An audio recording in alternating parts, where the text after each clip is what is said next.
নমস্কার, সকলকে স্বাগত জানিয়ে আমাদের অনুষ্ঠান শুরু করছি। জ্যোতিষ অনুষ্ঠান, অ্যাস্ট্রোলজিক্যাল অনুষ্ঠান। শুক্রবার রাত 8:55 অনুষ্ঠান দেখছেন এবং মঙ্গলবার দুপুর 3:30। আমার মাননীয় অতিথির দুদিন অনুষ্ঠান আপনারা সোনার বাংলা টিভি চ্যানেলে দেখছেন। ইউটিউবে প্রোগ্রামটা থাকবে, অনুষ্ঠান হয়ে গেলেও ইউটিউবেও প্রোগ্রামটা থাকবে। কিন্তু অনেক অনেক সমস্যায় জর্জরিত মানুষ, প্রকৃত ভালো শিক্ষিত এডুকেটেড জ্ঞান সম্পন্ন জ্যোতিষ ব্যক্তিত্বের খোঁজ করে চলেছেন আপনারা প্রতিনিয়ত। সেই জায়গায় দাঁড়িয়ে এই মানুষটির জুড়ি মেলা ভার। তিনি একজন সম্মানীয় জ্যোতিষ ব্যক্তিত্ব এই জগতে। তার কথাবার্তা শুনলেই, আলোচনা শুনলেই আপনারা বুঝতে পারেন তার মধ্যে কতটা জ্ঞান রয়েছে।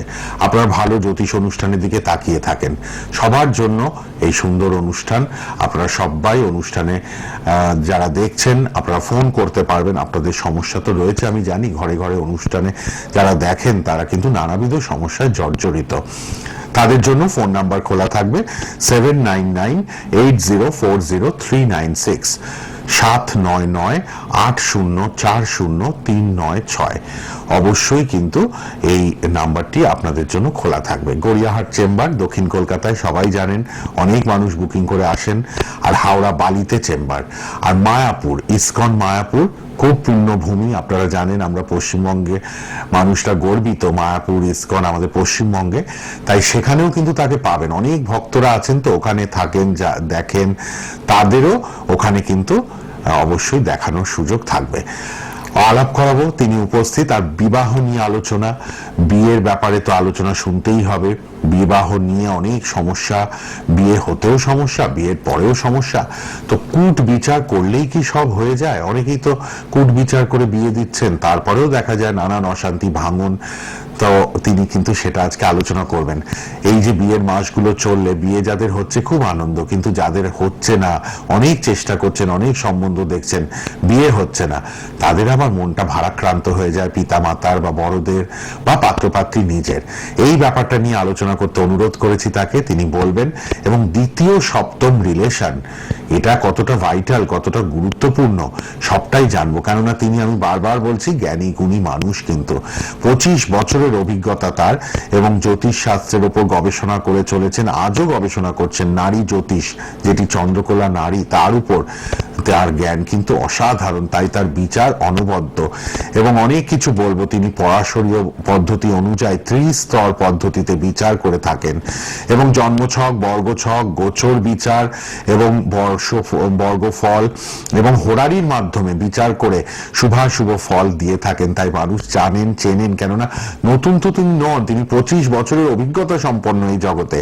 আর সূক্ষ্ম বিচার এবং অব্যর্থ প্রতিকার, তার কিন্তু যথেষ্ট সুনাম তাকে এনে দিয়েছেন। এবং অতুলনীয় এই প্রতিকার এবং বিচার এবং অব্যর্থ প্রতিকার পেয়ে মানুষ কিন্তু উপকৃত হচ্ছেন। তিনি অবশ্যই আপনাদের প্রকৃত বন্ধু, পথপ্রদর্শক, পরামর্শদাতা, এবং কোনো রকম মিথ্যা আশ্বাস দেন না যে আপনার যে কোনো স্বপ্ন পূর্ণ হবেই, আপনি আসুন আমার কাছে, এরকম না। তিনি ভীষণ সৎ মানুষ, প্রকৃত ভালো মানুষ। তার অনুষ্ঠান তাই এত জনপ্রিয় আমাদের চ্যানেলে। আলাপ করাবো, তিনি উপস্থিত স্টুডিওতে। বাকসিদ্ধ এবং জ্যোতিষ আচার্য পণ্ডিত শ্রী দেবাশিস বন্দ্যোপাধ্যায়, জ্যোতিষ ও বাস্তু উপদেষ্টা তিনি। নমস্কার এবং স্বাগত আপনাকে। নমস্কার। শুরু করি আলোচনা। বিবাহের ব্যাপারে একটু আমাদের বলুন, এই কূট বিচারেই কি সত্যি সব হয়ে যায়, নাকি অন্যান্য অনেক দিক দেখতে হয়? দেখুন, প্রথমে আমি বলি আপনাকে, যেটা হচ্ছে বিবাহ একটা জীবনের খুবই গুরুত্বপূর্ণ ঘটনা। এই বিবাহ নিয়ে শুধুমাত্র কূট বিচার করে বিবাহ করলে সেই বিবাহটা সবসময় যে সাফল্যমণ্ডিত হবে তার কিন্তু নিশ্চয়তা নেই। প্রত্যেকটা দুজনের জাতক এবং জাতিকার ছকটাকে ভালোভাবে অ্যানালিসিস করতে হবে, ভালোভাবে বিচার করতে হবে, করে দেখতে হবে যে এই দুজন জাতক জাতিকা যে নিজেরা একটা নতুন জীবনের মধ্যে যাচ্ছে, তারা কি সত্যি সুখী হতে পারবে, না তাদের মধ্যে কোনো রকম নানা রকম প্রবলেম অ্যারাইজ করবে, সমস্যা তৈরি হবে। এটা একটু দেখে নেওয়া ভালো আমার মনে হয়। আমি এটাই সাজেশন দেব। আমরা গত পর্বে, এপিসোডে আমরা বিবাহ নিয়ে কিছুটা আলোচনা করেছিলাম। তারপরে আমরা আজকে আপনার একটুখানি বিবাহ নিয়ে আলোচনা করব।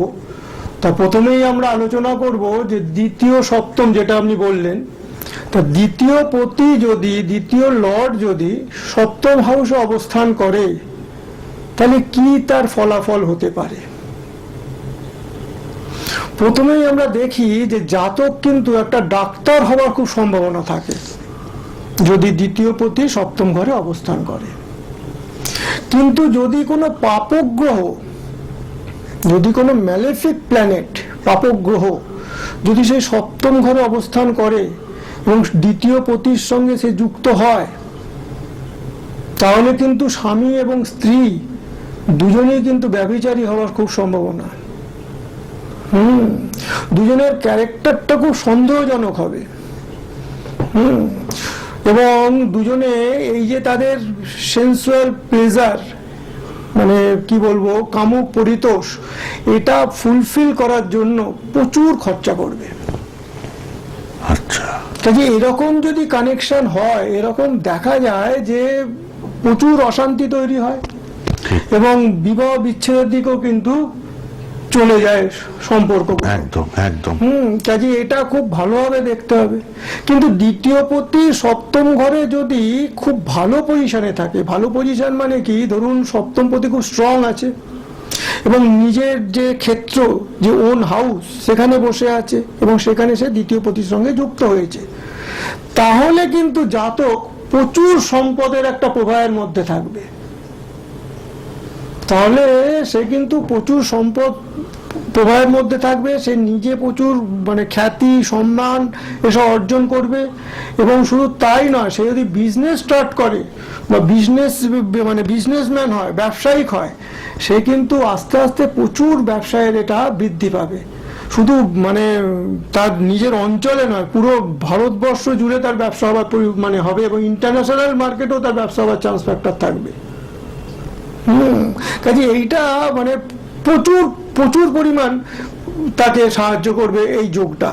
এবং এটাও দেখা গেছে যে সে প্রচুর পরিমাণ সে বিদেশ যাতায়াত করবে, বিদেশ যাবে আসবে, নানা রকম ভাবে তাকে এই যোগটা তাকে মানে উন্নতিতে প্রচুর সাহায্য করবে। কিন্তু আবার যদি এই দ্বিতীয় যে লর্ড বা দ্বিতীয় যে পতি বা অধিপতি, সে যদি নবাংশ, রাশি, নক্ষত্র সব যদি ফিমেনাইন হয়, অর্থাৎ স্ত্রী হয়, এবং তাতে যদি সে অবস্থান করে, তাহলে দেখা গেছে যে সেই জাতক স্ত্রী বা মহিলাদের দ্বারা প্রচুর উপকার পায় এবং সে যে জীবনে যে প্রতিষ্ঠা পেতে চায়, সেই প্রতিষ্ঠার পেছনে মেয়েদের প্রচুর তার হাত থাকে, সাহায্যের হাত থাকে। এবং এরকমও দেখেছি আমি, ধরুন একটা জাতক সে ইন্টারভিউতে গেল, সেই ইন্টারভিউ প্যানেলের মধ্যে 3 জন পুরুষ এবং 2 জন মহিলা, এবং সেই মহিলাদের জন্যই সে মানে নিযুক্ত হচ্ছে ওই কোম্পানিতে, এরকম দেখা যাচ্ছে। এবং সে কোম্পানিতে মানে যা কিছু তার উন্নতি, তার পেছনেও তার যদি বস মহিলা থাকে কোনো, প্রচুর পরিমাণে পেয়ে থাকে। মানে এটা চিন্তা করার বাইরে যে এই রকম জাতকের ক্ষেত্রে যদি এই মানে স্ত্রী হয়, এই নবাংশ, রাশি বা নক্ষত্র এগুলো যদি স্ত্রী হয়, তাহলে কিন্তু সে মহিলাদের থেকে প্রচুর সাহায্য পাবে, প্রচুর সাহায্য পাবে। এবং অর্থ উপার্জনের একটা মানে কি বলবো, একটা মহিলারা তার একটা জীবনে একটা বিরাট ভূমিকা গ্রহণ করবে। কিন্তু আর একটা জিনিস, সেটা হচ্ছে এটা একটা মানে খারাপ দিক বলতে পারেন, যেটা দ্বিতীয় পতি যদি এবং সেকেন্ড লর্ড এবং সপ্তম এবং সেকেন্ড, এটাকে মারক স্থান বলা হচ্ছে, তো তা অনেক সময় দ্বিতীয় পতি কিলার বা মারক হয়ে ওঠে। কিরকম না, দ্বিতীয় পতি যদি সপ্তমের সঙ্গে যুক্ত হয় এবং সেখানে যদি কোনো পাপক গ্রহ থাকে, আচ্ছা, তাহলে কিন্তু কিছু একটা মিশআপ বা দুর্ঘটনা হয়ে যাওয়ার সম্ভাবনা থাকে। একটা বাস্তব এটা আমি আপনাকে বলি যে একটা বিষলগ্নের একটা জাতক, বিষলগ্নের জাতকের দ্বিতীয় ঘর হচ্ছে মিথুন, তার অধিপতি হচ্ছে বুধ, এবং সপ্তম ঘরটা হচ্ছে বৃশ্চিক, তার অধিপতি হচ্ছে মঙ্গল। তাহলে এই সপ্তম ঘরে মঙ্গলের সঙ্গে বুধ যুক্ত হয়ে বসে আছে, কেতু যুক্ত হয়ে, ওরে বাবা, কেতু যুক্ত। এবার সেখানে এটা দেখা গেছে যে বিয়ের 2 বছরের মধ্যে সেই যে জাতক সুইসাইড করেছে। ভাবা যায়? কারণটা কি? হ্যাঁ, না তার স্ত্রী অন্য একজন পুরুষের সঙ্গে অবৈধ সম্পর্কে লিপ্ত। বাবা দেখুন, আবার এরকমও দেখা যাচ্ছে যে এরকম সপ্তম ঘরে যদি এরকম দ্বিতীয় পতি যদি এরকম মানে পাপগ্রহ যুক্ত হয়ে বসে, সেখানে কিন্তু মানে ডেলিভারি হলো একটা, ঠিক আছে, দ্বিতীয় ডেলিভারির সময় স্ত্রী মারা গেল, এরকম তো দেখা যায় প্রায়।